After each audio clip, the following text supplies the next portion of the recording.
যুদ্ধ কি কখনো বিনোদন হতে পারে? পারে, যদি তা শুধু টেলিভিশনের পর্দাতেই হয়। টেলিভিশনে রামায়ণ মহাভারতের যুদ্ধ অবশ্যই এর একটা বড় উদাহরণ, যে কারণে ঘুরে ফিরে কয়েক বছর অন্তরই রামায়ণ বা মহাভারতের চিত্রনাট্য লেখা হয় টেলিভিশনের সিরিয়ালের জন্য, এবং এতে কোটি কোটি টাকা খরচও করা হয় এবং তা লাভের মুখও দেখে। তবে রামায়ণ মহাভারতের টেলিভিশনের যুদ্ধ নয়। ঠিক এই সময় সত্যি একটা বড় যুদ্ধ চলছে। একদিকে ইরান, অন্যদিকে আমেরিকা এবং ইসরায়েল। আর এই যুদ্ধ এখন ছড়িয়ে পড়েছে গোটা মধ্যপ্রাচ্যে। গোটা বিশ্ব তা নিয়ে উদ্বিগ্ন। যুদ্ধে যারা নিজেরাই জড়িয়ে রয়েছেন সেখানের মানুষ তো রীতিমতো প্রশ্ন করছেন তাদের সরকারকে। আমেরিকার প্রাক্তন সেনারা অত্যন্ত ক্ষুব্ধ এই যুদ্ধ দেশের উপর চাপিয়ে দেওয়ার জন্যে। আর ইরান বা মধ্যপ্রাচ্যের অন্য দেশ, সেখানে প্রবল আতঙ্ক। বিনা কারণে কয়েকদিন আগেই ইরানে মারা গেছে 165 জন শিশু স্কুল ছাত্রী। পুরো দেশ শোকে পাথর, আর শোক ছাপিয়ে ইরানের প্রতিটি নাগরিক এখন চাইছেন প্রত্যাঘাত। একই অবস্থা ইসরায়েলের তেল আবিবেরও। সেখানের যুদ্ধবাজ প্রধানমন্ত্রী নেতানিয়াহুর কল্যাণে সমৃদ্ধ শহর এখন ভুতুড়ে নগরী। বড় বড় ইমারতগুলো ধ্বংসের মুখে দাঁড়িয়ে। সাধারণ নাগরিকের কোনো প্রবৃত্তি নেই টেলিভিশনের পর্দার সামনে বসে যুদ্ধ দেখে বিনোদন করার, কারণ যুদ্ধের শিকার তারাই। আর হাজার হাজার কিলোমিটার দূরে ভারতীয় মিডিয়ার কাছে এরকম একটি মারণ যুদ্ধও কি লোভনীয় একটি কারবারের অস্ত্র, আর দর্শকের কাছে তা বিনোদনের? টেলিভিশনের ঠান্ডা স্টুডিওর ফ্লোর থেকে চিৎকার করে যেসব উদ্ভট খবর পরিবেশন করা হচ্ছে, আপনারা কি তা দেখছেন? বহু সুস্থ বুদ্ধির মানুষই অবশ্য এখন আর এই কুনাট্য দেখেন না। আর সে কারণে গোবর ভক্তদের মাথায় আরও বেশি করে জঞ্জাল ঢোকানোর জন্যে প্রাণপণ চেষ্টা চালাচ্ছে এইসব মিডিয়া। যুদ্ধের খবর দেখানোর নামে সেখানে চলছে একেবারে নির্জলা মিথ্যে প্রচার। ভাবতে পারছেন, স্ক্রিনে যুদ্ধের নামে এআই মডেল ব্যবহার করা হচ্ছে। এক নকল আতঙ্ক তৈরি করার জন্যে নানা রকম কলা কৌশল করা হচ্ছে, সাইরেন বাজানো হচ্ছে। আর মিডিয়ার অ্যাঙ্কাররা তো রীতিমতো অভিনয় করে যাচ্ছেন খবর দেখানোর নামে।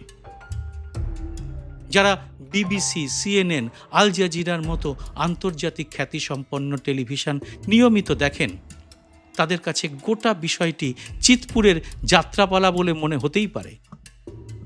অনেকেই জানেন, গত কয়েক বছর ধরেই ভারতের দর্শকরা আর এদেশের মেন স্ট্রিম টেলিভিশন চ্যানেলের খবরকে একেবারেই বিশ্বাস করছেন না। তারা বিকল্প হিসেবে বেছে নিচ্ছেন সমাজ মাধ্যমকে। কেন এই মাধ্যম পরিবর্তন? বিদেশে তো এখনও রমরম করে চলছে বিশ্বখ্যাত টেলিভিশন চ্যানেলগুলো। তাহলে ভারতের হাল এরকম কেন? এই এপিসোডে খবরের ভেতরের খবর নিয়েই আলোচনা করব। অত্যন্ত জটিল এই সময়ে সংবাদ মাধ্যমের ভেতরের খুঁটিনাটি বিষয়গুলি সবার জানা দরকার। এপিসোডটি ভালো লাগলে লাইক ও শেয়ার করে এটি আরও মানুষের কাছে পৌঁছে দিতে ভুলবেন না।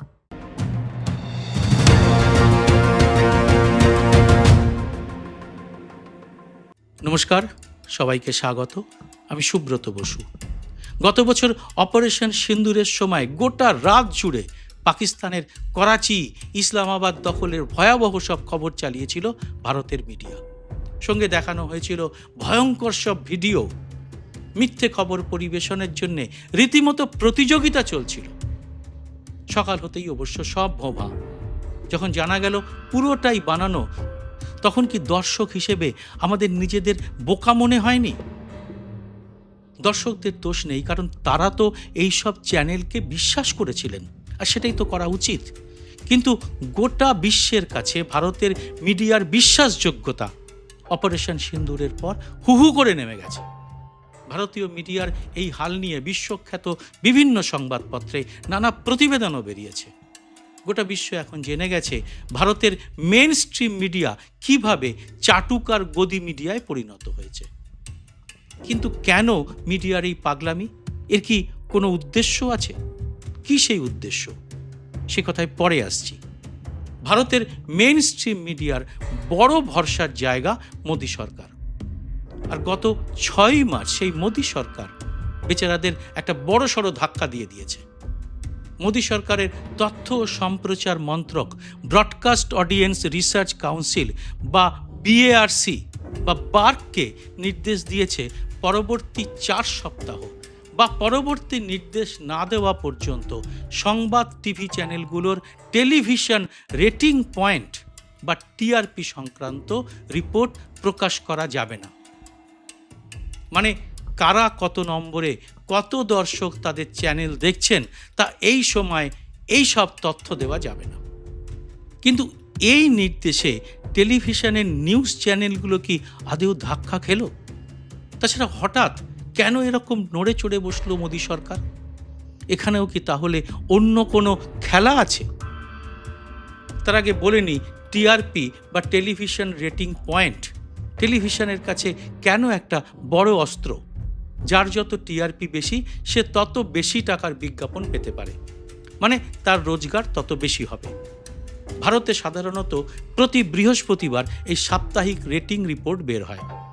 ভারতে টিআরপি প্রকাশ করে ব্রডকাস্ট অডিয়েন্স রিসার্চ কাউন্সিল বা বার্ক নামের একটি বেসরকারি সংস্থা। এই সংস্থাটি যৌথভাবে তৈরি করেছে 3টি বড় সংগঠন: broadcasting and digital foundation, Indian society of advertisers এবং advertising agencies association of India. BARC সারা দেশে একটি বিশেষ ডিভাইস বসিয়ে দর্শকরা কোন চ্যানেল কোন সময় কতক্ষণ দেখছেন তার তথ্য সংগ্রহ করে। এই টিআরপি রিপোর্ট সাধারণ মানুষও দেখতে পারেন বার্কের অফিসিয়াল ওয়েবসাইটে গিয়ে।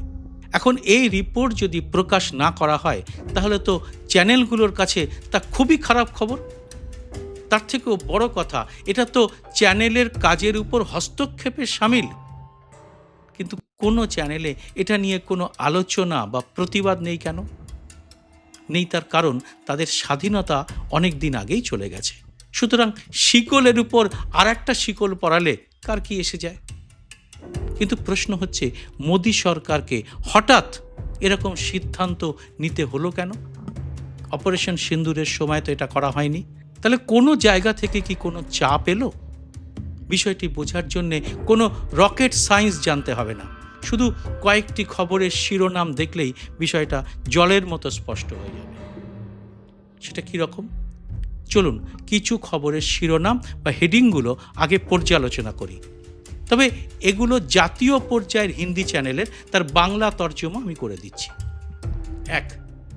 ইরান যুদ্ধ নিয়ে মোদি নিচ্ছেন সবথেকে বড় অ্যাকশন, দুনিয়া অবাক। 2. পিএম মোদি ফোন ঘুরিয়েছেন, নেতানিয়াহু সিদ্ধান্ত নেবেন। 3. পিএম মোদি শেষ করবেন ইরান ইসরায়েল যুদ্ধ। 4. যুদ্ধ ব্রেকিং, ইরান ও ইসরায়েলকে পিএম মোদি ইঙ্গিত দিয়েছেন। 5. পিএম মোদি বিশ্বকে চমকে দিয়েছেন। 6. ইরান ইসরায়েল যুদ্ধের মধ্যে পিএম মোদির বড় অ্যাকশন। 7. ইরানে নিউক্লিয়ার উল্লাস, বিশৃঙ্খলা। 8. যুদ্ধে ঝাঁপ দিয়েছেন পুতিন এবং জিনপিং। 9. ভারতের সামনে পুরো দুনিয়া সারেন্ডার। 10. মোদি লিখে দিয়েছেন পাকিস্তানের শেষ। 11. ইরান ইসরায়েল যুদ্ধের মধ্যে ভারতের প্রবেশ। আর উদাহরণ লম্বা করলাম না, শিরোনামগুলি দেখেই বুঝতে পারছেন কিছু অন্ধভক্তকে খুশি করতে গিয়ে কিভাবে মোদি সরকারেরই নাক কাটছে এইসব মিডিয়াগুলো। মানে সেই এক রাজার বিশ্বস্ত বাঁদর পাহারাদারের গল্পটি মনে করুন। ঘুমন্ত রাজার মুখে মাছি বসতে দেখে সেই মাছির হাত থেকে রাজাকে বাঁচাতে তরোয়াল চালিয়েছিল রাজার পাহারাদার বিশ্বস্ত বাঁদর। আর তার পরিণতি তো সবারই জানা। তবে এই মিডিয়ার গল্প এখানেই শেষ নয়। এতে আছে বুর্জ খালিফায় ইরানি রকেট হানার গল্প, আছে পুরনো কোনো যুদ্ধের ক্লিপিংসও, আছে মোদির জয়গান গাইতে গিয়ে অন্য বিশ্ব নেতাদের ছোট করে দেখানোর খবর, যার প্রভাব পড়েছে আন্তর্জাতিক সম্পর্কেও। বিশেষ করে মোদির চালে থরথরিয়ে কাঁপছে আমেরিকার ট্রাম্প, এরকম শিরোনামে অন্ধভক্তরা খুশি হয়ে টিভির সামনে বসে যেতে পারেন। কিন্তু এর ফল কি হবে তা বুঝতে কি বিশাল কূটনীতিক হতে হয়? ভারতের মিডিয়ার এই বালখিল্যপানা নিয়ে কি মোদি সরকার এখন অস্বস্তিতে? আর সেই জন্যেই এই নির্দেশ। তবে সরকারিভাবে এই নির্দেশে যা লেখা রয়েছে তা ভালো করে দেখলে কয়েকটি গুরুত্বপূর্ণ পয়েন্ট নজরে আসে।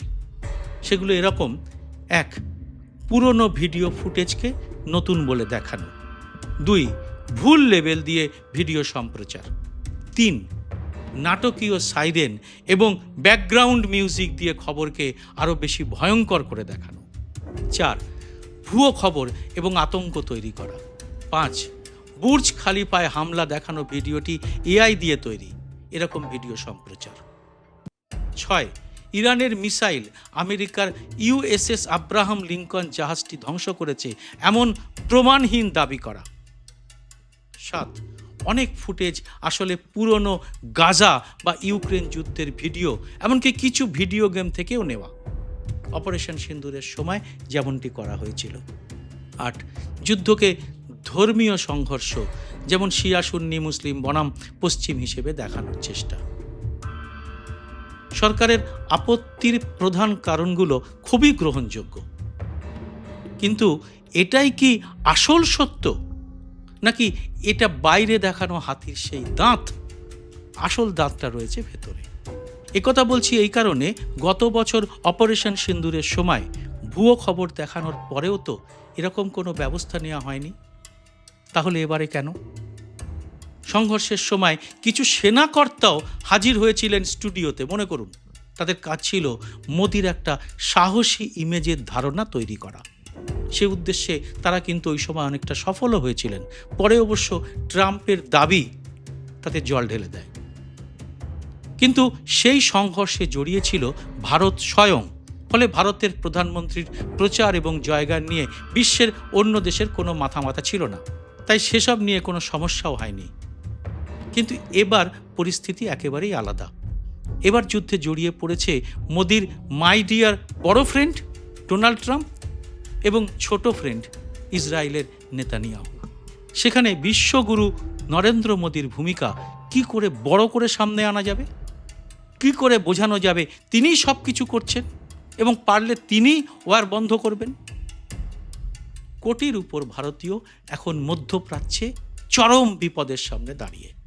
তাদের আত্মীয় স্বজনরা যারা এদেশে রয়েছেন, তারা সেই সব মানুষদের কোনো খবরই পাচ্ছেন না। অসহায় হয়ে তারা খুঁজছেন একটি সরকারি হেল্প ডেস্ক। তাদের সামনে এই যুদ্ধকে এরকম বিনোদনের মোড়কে হাজির করলে চলবে? সবচেয়ে বড় কথা, মোদির সারেন্ডার নীতির কথা আর চেপে রাখা যাচ্ছে কি? আমেরিকার সঙ্গে ট্রেড ডিল নিয়ে যেভাবে আমেরিকার তরফ থেকে প্রকাশ্যে নানা রকম দাবি করা হচ্ছে, রাশিয়ার তেল কেনা অ্যালাও করার কথা প্রকাশ্যে টুইট করা হচ্ছে, তাতে মিথ্যে প্রচারের ফানুস বারবার ফেটে যাচ্ছে নাকি? ভারতের মাটিতে দাঁড়িয়ে আমেরিকার প্রতিনিধি প্রকাশ্যেই বলে দিচ্ছেন এই ট্রেড ডিলে আমেরিকারই লাভ হবে বেশি। তাও তো পাওয়া যাচ্ছে সমাজ মাধ্যমে, জনগণ তা দেখছেন। আর এই সব মাই ডিয়ার ফ্রেন্ডের দেশ কি দেখছে যে মিথ্যে খবর করে মোদিকে বিশ্বগুরু করতে গিয়ে ছোট করা হচ্ছে তাদের গুরুকে? তারা কি এটা ভালো চোখে দেখছেন? আর তাদের খুশি করতেই কি বন্ধ করা হচ্ছে এই মিডিয়া সার্কাস? এ ব্যাপারে আপনারা কি ভাবছেন অবশ্যই জানান কমেন্ট বক্সে। জয় হিন্দ, সত্যমেব জয়তে।